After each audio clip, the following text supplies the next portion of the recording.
Scene దర్శకత్వంలో తెరకెక్కిన cinema Vinaya Vidheya Rama. Sankranti బరిలో ప్రేక్షకుల ముందుకు వచ్చిన ఈ సినిమా పక్కా మాస్ మసాలా మూవీగా మెగా అభిమానులు కోరుకునే మాస్ ఎలిమెంట్స్ తో సందడి చేసింది.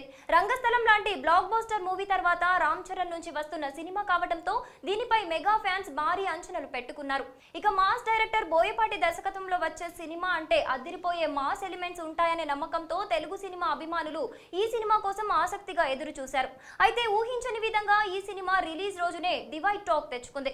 సినిమాలో యాక్షన్ ఎపిసోడ్స్ విషయంలో బోయపాటి కాస్త అతిగా చూపించడంతో ఒక వర్గం ప్రేక్షకులను ఈ సినిమా దారుణంగా నిరుత్సాహపరిచింది.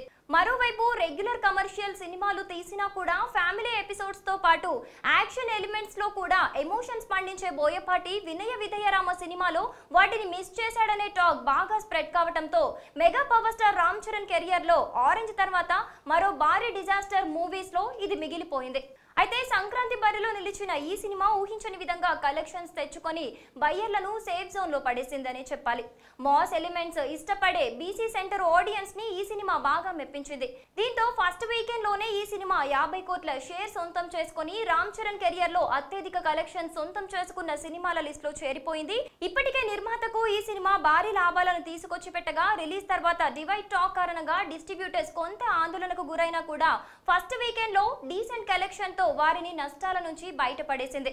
సంక్రాంతి సీజన్ కావటం, బీసీ సెంటర్ ఆడియన్స్ ఇష్టపడే అంశాలు వినయ విధేయరామ సినిమాలో కొంతవరకు ఉండటం ఈ సినిమాకు కలిసి వచ్చిందని చెప్పాలి. మరి లాంగ్ రన్ లో ఈ సినిమా ఏ స్థాయి కలెక్షన్స్ రాబడుతోంది అనేది వేచి చూడాల్సిందే. ఇలాంటి ఇంట్రెస్టింగ్ వీడియోస్ చూడాలనుకుంటే వెంటనే మా తెలుగు ఫుల్ స్క్రీన్ ఛానల్ ను సబ్స్క్రైబ్ చేసుకోండి. ఈ వీడియో మీకు నచ్చినట్లయితే లైక్ చేయండి, షేర్ చేయండి.